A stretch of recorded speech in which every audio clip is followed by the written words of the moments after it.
नमस्कार, India TV देख रहे हैं आप। आपके साथ मैं हूं प्राची पाराशर।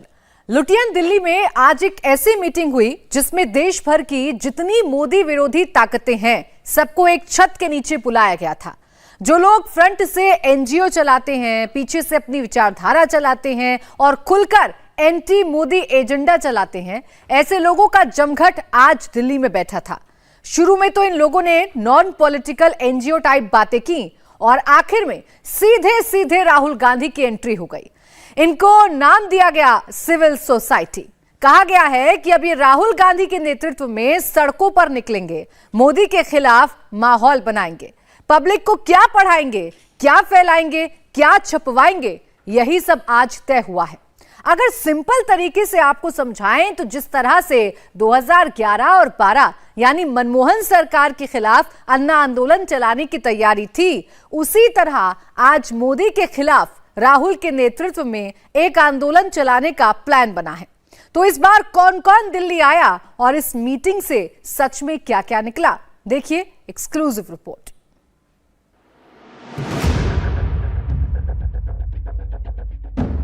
मोदी के खिलाफ एक नया प्रोजेक्ट शुरू हुआ है।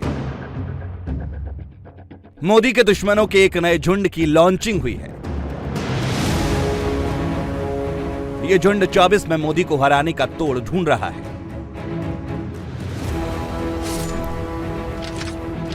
राहुल इस प्रोजेक्ट के डायरेक्टर हैं।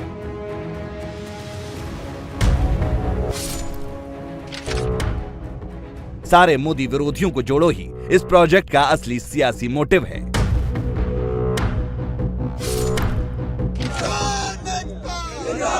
वोट की ताकत से नहीं, सड़कों पर भीड़ जुटाकर, लोगों को उकसाकर, आंदोलन करवाकर मोदी पर हमले का प्लान है।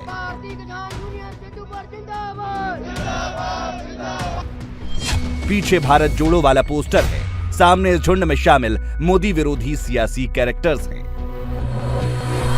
Part time activist, full time anti Modi सियासी स्क्रिप्ट राइटर्स भी हैं। राहुल आएंगे, मोदी विरोधियों को बुलाएंगे, माइक थमाएंगे, खुद भी माइक पकड़ेंगे और शुरू हो जाएंगे। सोशल मीडिया पर क्या ट्रेंड होगा, दिल्ली दूर नहीं वाला नैरेटिव कैसे सेट होगा, सारा प्लान 24 के लिए ही है। मोदी विरोधी ही है।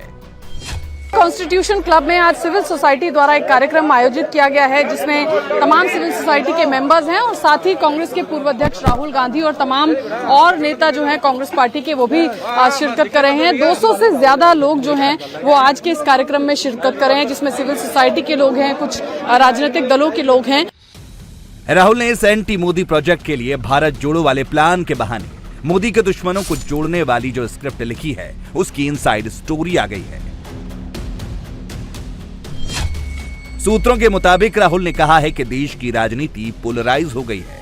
एक लाइन में समझे तो मोदी नहीं, मोदी के सियासी दुश्मन हिंदू मुसलमान करेंगे, धर्म की राजनीति करके 24 में मोदी को घेरेंगे और इसके लिए अलग अलग कैरेक्टर्स को अभी से आइडेंटिफाई कर लिया गया है, सबको टास्क समझा दिया गया है। किसान आंदोलन वाले योगेंद्र यादव को अब मोदी के खिलाफ आंदोलन करने की सुपारी मिली है। किसान के ऊपर जो कलंक लगा था किसान आंदोलन के वक्त मोदी पर सियासी अटैक करने वाले किसान नेता राकेश टिकैत एक बार फिर कैमरे पर आ गए हैं। इन्होंने फिर वही मोदी विरोधी लाइन पकड़ ली है। नए नए मोर्चे फिर से खुलने लगे। दिल्ली के जंतर मंतर पर, गाजीपुर बॉर्डर पर, टीकरी बॉर्डर पर, हरियाणा के मानेसर में हर लोकेशन पर हलचल बढ़ गई है।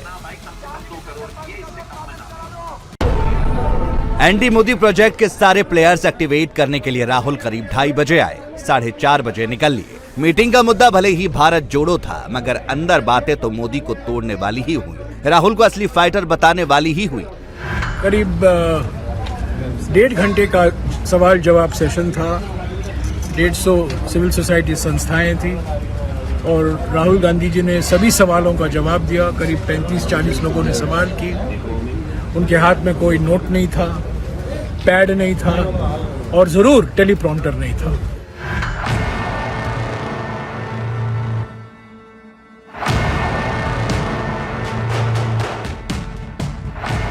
24 वाले इस प्रोजेक्ट की लॉन्चिंग के पीछे वैसे तो 8 सिविल सोसाइटी के मेंबर्स हैं, उनके चेहरे हैं, मगर मोदी विरोधी मोर्चा को लीड करने वाले तो राहुल ही। राहुल गांधी फिलहाल उसी रणनीति पर काम कर रहे हैं जैसी रणनीति बीजेपी ने 2014 में अपनाई थी और यूपीए सरकार गिराई थी। प्लान बहुत सिंपल है। 2014 में 10 साल के बाद एक बड़े आंदोलन से सरकार हिली। अन्ना आंदोलन की वजह से मनमोहन सिंह की सरकार चली गई, यानी लगातार 10 साल तक अगर कोई पीएम रहा है तो उसको कोई पॉलिटिकल पार्टी हटा नहीं पाई। पब्लिक आंदोलन से ही रास्ता साफ हुआ।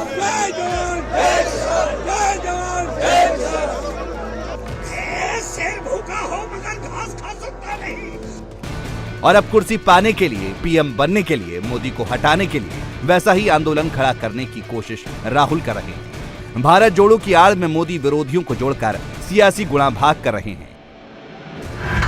हम अलग अलग समाज के अलग अलग वर्गों को हमने गुजारिश की है कि अगर वो संविधान में विश्वास रखते हैं और अगर वो ये मानते हैं कि आज वो संविधान खतरे में है, लोकतांत्रिक सिद्धांत जो है, लोकतांत्रिक संस्थाएं जो हैं वो खतरे में हैं, तो वो भारत जोड़ो यात्रा में शामिल हों। 2015 में भूमि अधिग्रहण कानून के बहाने मोदी सरकार के खिलाफ सड़कों पर आंदोलन। 2019-20 में सीएए एनआरसी प्रोटेस्ट की आड़ में मोदी को घेरने के लिए हिंदू मुसलमान वाला प्रयोग। 2020-21 में किसान आंदोलन की मदद से एंटी मोदी सियासी प्रयोग। और अब 24 के लिए 2022 में भारत जोड़ो अभियान की आड़ में मोदी के दुश्मनों को एक मंच पर लाने का प्लान। क्रोनोलॉजी समझ रहे हैं आप। तिरंगे का सियासी प्रयोग एक बार फिर होगा। राहुल आगे आगे चलेंगे, प्रियंका के हाथ में भी तिरंगा होगा। पीछे पीछे वो सारे कैरेक्टर्स दिखाई देंगे जो सीएए एनआरसी से लेकर किसान आंदोलन तक तिरंगा उठाकर देश में दंगों वाली स्क्रिप्ट लिख रहे थे, मोदी के खिलाफ माहौल बना रहे थे। आज कैमरे पर इसका हिंट मिल गया है। लोकतंत्र फिर से खतरे में पड़ गया है। स्क्रिप्ट वही है, बस कुछ किरदार पुराने हैं तो कुछ नए हैं। इधर कोई एक ही व्यक्ति से, एक विचारधारा से सारे हमारा मर्जी से करने के नहीं छोड़ेंगे। भारत जोड़ना हमारा सबका जिम्मेदारी है। पूरे देश में एक प्रकार नफरत का माहौल है, भय का माहौल है। बहुत छोटे थे जब नारा लगाया गया था कि भारत छोड़ो, अब नारा है कि भारत जोड़ो। टुकड़े टुकड़े कर दिया है इस मुल्क को नफरत की राजनीति ने। आज हमारे देश के आप सब जानते हैं कि प्रजातंत्र खत्म हुआ है, ना के बराबर है। आज देश में जो माहौल है उसे देखते हुए भारत जोड़ो बेहद जरूरी है। अगर लड़ना है तो ईमानदारी। सोचिए, किसान आंदोलन के दौरान मोदी विरोध के स्क्रिप्ट राइटर योगेंद्र यादव 24 घंटे पहले मानेसर में थे। वहां से मोदी के खिलाफ एक नया माहौल बना रहे थे, किसानों को भड़का रहे थे, एक नई लड़ाई की तैयारी करा रहे थे। सरकार को पता है कि यहाँ का किसान खड़ा हो जाएगा, भाई तेरी खाट खड़ी कर देगा, ये उनको समझ आ गई है। जबरदस्ती आपकी जमीन ली जाएगी, आपकी राय ना ली जाएगी, जो मुआवजा कानून में लिखा है वो ना दिया जाएगा। क्यों? क्योंकि सरकार आपके प्रतिनिधि के रूप में नहीं, ये बड़े बड़े उद्योगपतियों के दलाल की तरह काम करती है। ऐसी लड़ाई आपको महीनों तक चलाने की तैयारी करनी होगी।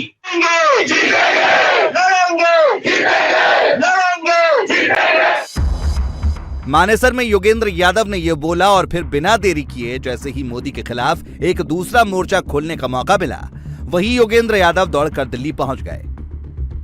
राहुल के बगल में जाकर खड़े हो गए और मोदी विरोधियों को जोड़ो वाली मुहिम में शामिल हो गए। हमारी इस पर सहमति बनी, हमने सर्वसम्मति से इस यात्रा का स्वागत किया है। आज देश में जो माहौल है उसे देखते हुए भारत जोड़ो बेहद जरूरी है। हमने इस यात्रा का स्वागत किया है और अलग अलग जन आंदोलन अपने अपने तरीके से इस यात्रा से जुड़ाव बनाएंगे, एंगेजमेंट बनाएंगे। कोई उनके साथ चलेंगे, कोई जाके स्वागत करेंगे, कोई सपोर्ट करेंगे, अलग अलग तरीकों से करेंगे।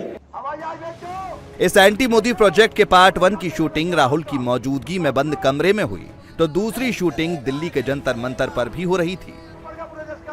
एक बार फिर किसानों को हथियार बनाकर मोदी के खिलाफ 24 और उससे पहले वाले आंदोलन की भूमिका बांधी जा रही थी। कर्ज माफी नहीं चाहते हम। कर्ज माफी सब अपराधी को मिलता है। हमने अपराध नहीं किया है, हमने देश को पालने का काम किया है। मांगे जो हमारी बकाया पड़ी थी आंदोलन की वो सभी हैं।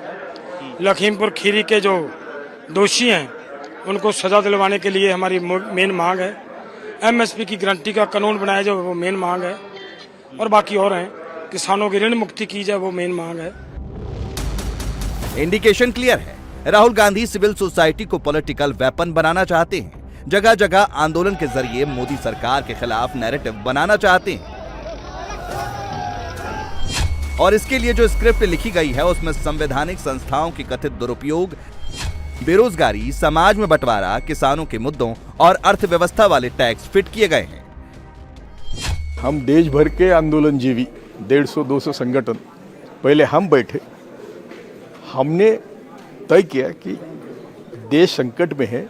हमारे भी सब में डिफरेंसेस थे, वो छोड़ के हमने तय किया कि हम राहुल गांधी के भारत जोड़ो यात्रा को जहाँ तक हो सके सपोर्ट करेंगे। उसके बाद राहुल जी आए, उनके साथ लोगों ने कई सवालों का एक उनका लिस्ट बनाई थी, लेकिन राहुल सवाल पूछने वालों से आगे थे। जो मीडिया ने उनकी इमेज बनाई वो गलत है। उनको सब प्रश्न मालूम थे। उन्होंने कहा कि मैं अकेला कुछ नहीं कर सकता, आपके जैसे सिविल सोसाइटी के लोग जोड़ेंगे। उन्होंने कहा मैं अकेला ही चलूंगा, कोई मेरे साथ चले या ना चले। यस, इसीलिए मैं कहा कि इसका मतलब ये है कि उनकी पार्टी भी उनके साथ है ही नहीं, वो उसके बारे में बोले। और उन्होंने कहा कि ये मैं तपस्या कर रहा हूँ, मैं यही तपस्या के लिए चल रहा हूँ, तपस्या कर रहा हूँ। सीक्वेंस ऑफ इवेंट देखेंगे तो सब चीज बिल्कुल उसी प्लान के अकॉर्डिंग हो रहा है जैसा किसान आंदोलन के वक्त हुआ था। वो भी मोदी के खिलाफ पॉलिटिकली मोटिवेटेड साजिश थी, और राहुल का भारत जोड़ो अभियान भी उसी साजिश का हिस्सा लगता है। तभी तो मोदी ने पिछले साल इस सियासी साजिश को आंदोलन जीवियों के गठजोड़ की संज्ञा दी थी। किसान आंदोलन की पवित्रता, और मैं बहुत जिम्मेवारी के शब्द प्रयोग करता हूं, मैं किसान आंदोलन को पवित्र मानता हूं, और भारत के लोकतंत्र में आंदोलन का महात्म्य है और रहने वाला है और जरूरी भी है। लेकिन जब आंदोलन जीवी पवित्र आंदोलन को अपने लाभ के लिए बर्बाद करने के लिए निकलते हैं तब क्या होता है? कोई मुझे बताए। 3 किसान कानून की बात हो और दंगाबाज लोग जो जेल में हैं, जो संप्रदायवादी लोग जो जेल में हैं, जो आतंकवादी लोग जेल में हैं, जो नक्सलवादी जेल में हैं, उनकी फोटो लेकर के उनकी मुक्ति की मांग करना, ये किसानों के आंदोलन को अपवित्र करने का प्रयास है कि नहीं?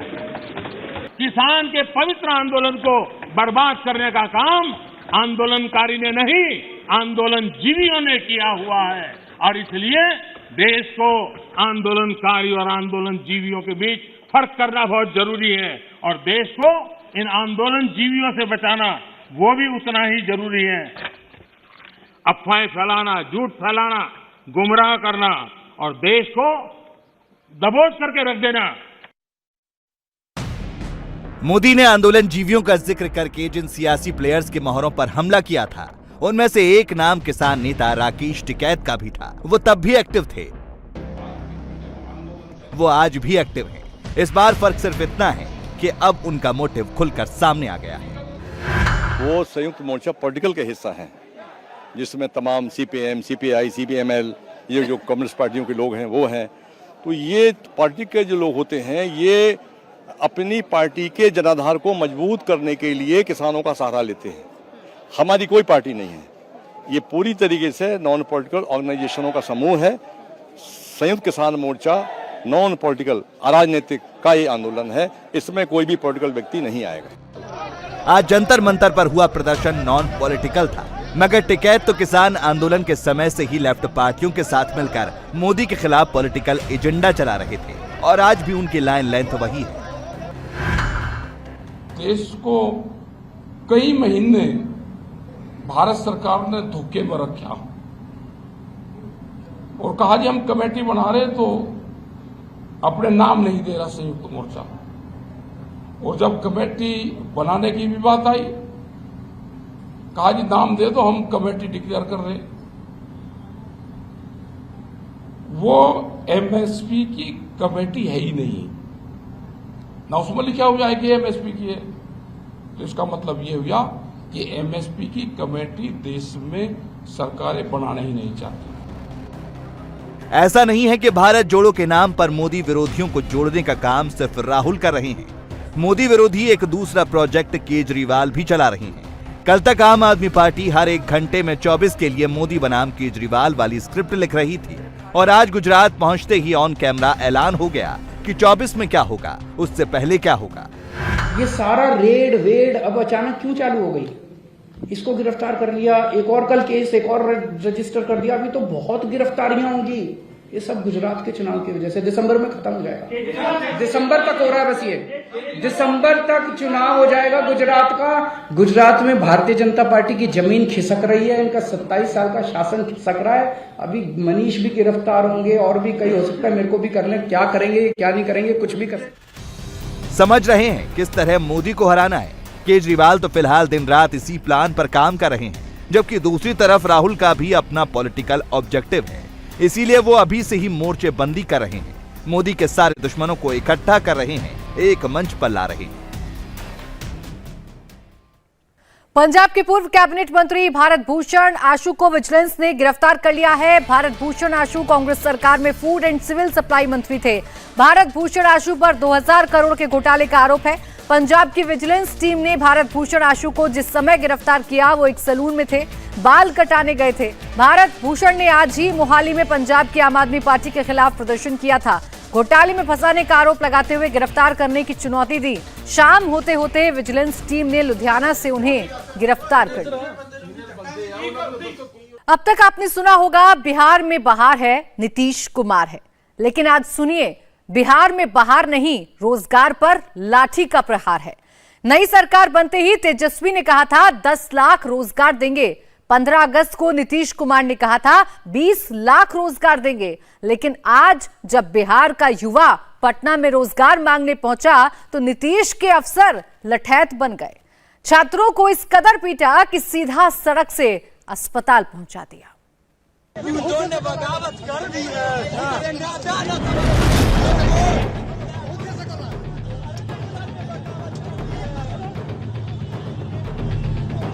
बिहार में सुशासन बाबू के राज की इस तस्वीर को देखिए।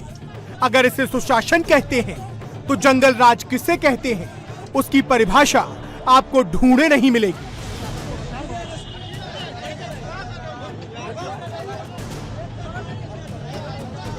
तिरंगा हाथ में लिए एडीएम साहब की लाठियां खा रहा है युवक गुंडा नहीं है, मवाली भी नहीं है।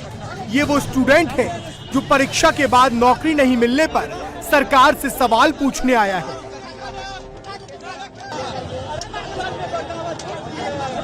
लेकिन जवाब में एडीएम साहब लठैत बन गए हैं। कोतवाली वाला 3rd डिग्री पटना की सड़कों पर दिखाई दे रहा है।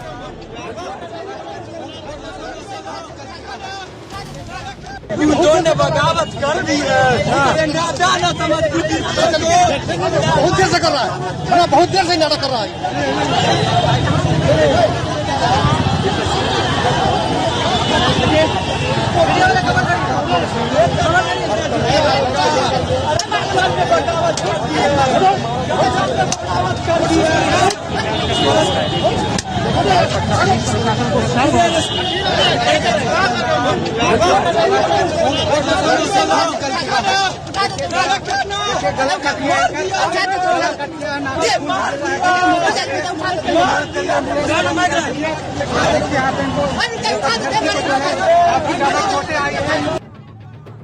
पटना के एडीएम के सिंह ने ना कानून का लिहाज किया, ना देश की आन बान शान तिरंगे का। हर तरफ से लाठियां बरसाई, रोजगार मांगने को नाटक बताया।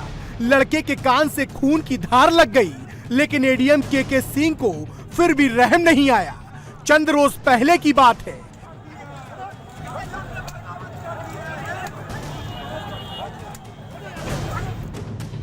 सीएम नीतीश कुमार ने कहा था 20 लाख नौकरी देंगे और तेजस्वी बोले थे 10 लाख नौकरी देंगे। लेकिन साहब नौकरी का तो पता नहीं, हाँ मांगने गए तो अफसर कैसे लठैत बनेंगे, इसकी तस्वीर जरूर देख सकते हैं, क्योंकि इस तस्वीर के बाद भी बिहार की सरकार को जांच का इंतजार है। डिप्टी सीएम तेजस्वी यादव इस बात पर पीठ थपथपा रहे हैं कि उन्होंने जांच कमेटी बनाकर बहुत बड़ी तोप मार दी है। जो दृश्य जो भी हम लोगों ने देखा वो ठीक नहीं था, नहीं होना चाहिए था ऐसा। तिरंगे का अपमान बोली थी, हम नहीं होना था ऐसा। तो अब तो जांच कमेटी बनी ना गई है, जांच कमेटी बन गई है, कितना शीघ्र कार्रवाई की जाएगी। इंडिया टीवी हर वक्त हर जगह डाउनलोड करने के लिए सर्च करें India TV news Google play store या ऐप स्टोर पर।